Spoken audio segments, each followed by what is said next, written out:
So very similar to how we started off the previous topic, we are going to derive a new theorem. So in the last topic we did the work energy theorem. Now we're going to derive the impulse momentum theorem. So once again, we're going to make use of Newton's second law because most things in this course actually derive from Newton's second law of motion. So we're going to start with the idea that force equals mass times acceleration.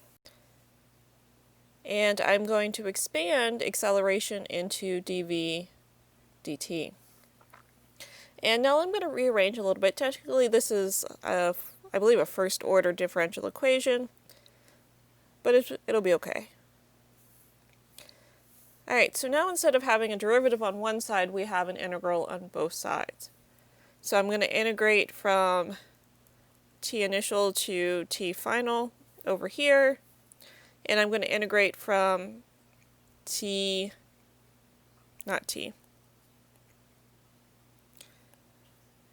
initial to v final over here. And this is where we may need to pause. Now, if the force is constant, we can do what I'm doing next.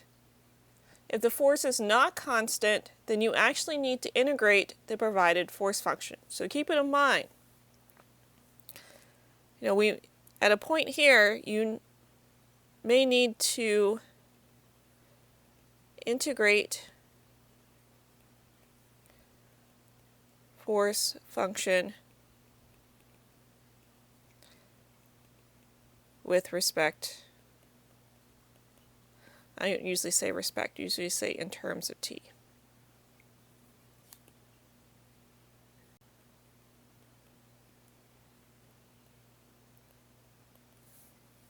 Alright, but for now I'm going to assume that the force is constant with time. And I'm going to be able to say force times delta t is equal to mass times the change in velocity. We're going to assume that here that the mass is not going to change with velocity. That seems pretty weird that we'd be doing a problem where you're throwing stuff out a window and changing your mass as you're changing your speed. I haven't seen too many functions of mass in terms of velocity written in my physics career. So this is essentially what we call the impulse momentum theorem. Because impulse is equal to force times time, or impulse is equal to mass times the change in velocity. Alright, so just delve a little bit deeper into here.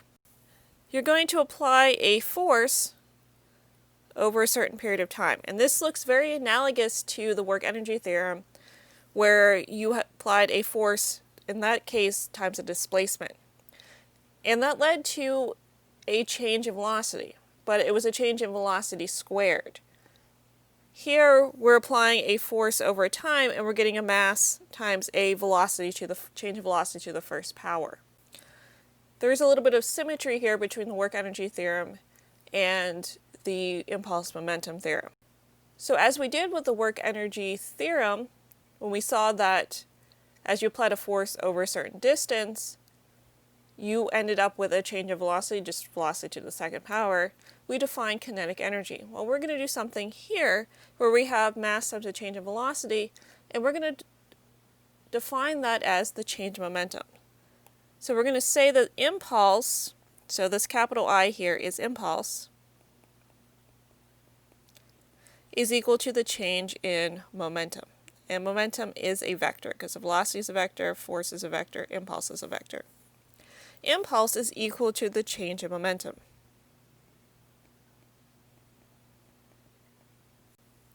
So be careful with this variable. It's one of our first variables that doesn't match the first letter of the word.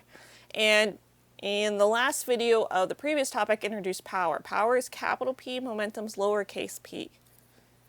So be careful that you're not confusing the two variables. And since impulse equals the change in momentum, just like we had work equal the change in energy, they are going to have the same units. So our units here are kilogram meter per second.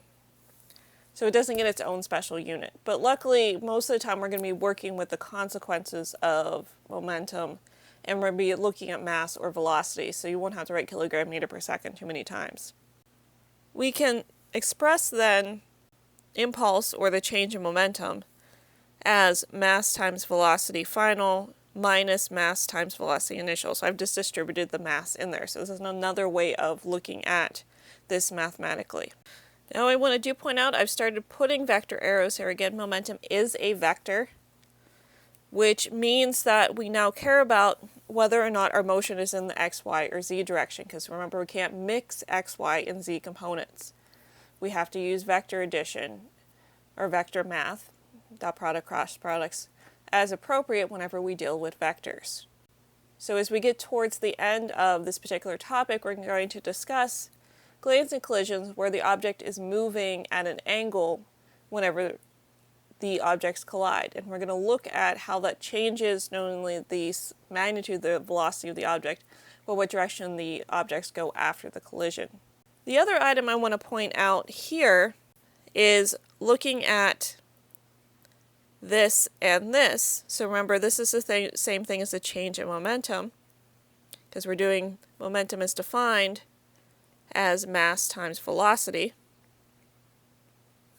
So if we apply a force, the momentum changes. There's a delta P. So momentum changes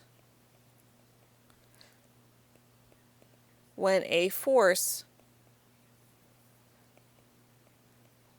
that is non-zero acts on the object. And by force here I mean a net force. So you could have more than one forces acting on the object, but because they're equal and opposite and cancel out, that's a zero net force. So your momentum would not change because you're plugging in a 0 here, so the other side becomes 0. However, if you do have a value for your force, when you sum your forces in a particular direction, you are going to get a force here, which leads to a change in velocity, which is leads to a change in momentum.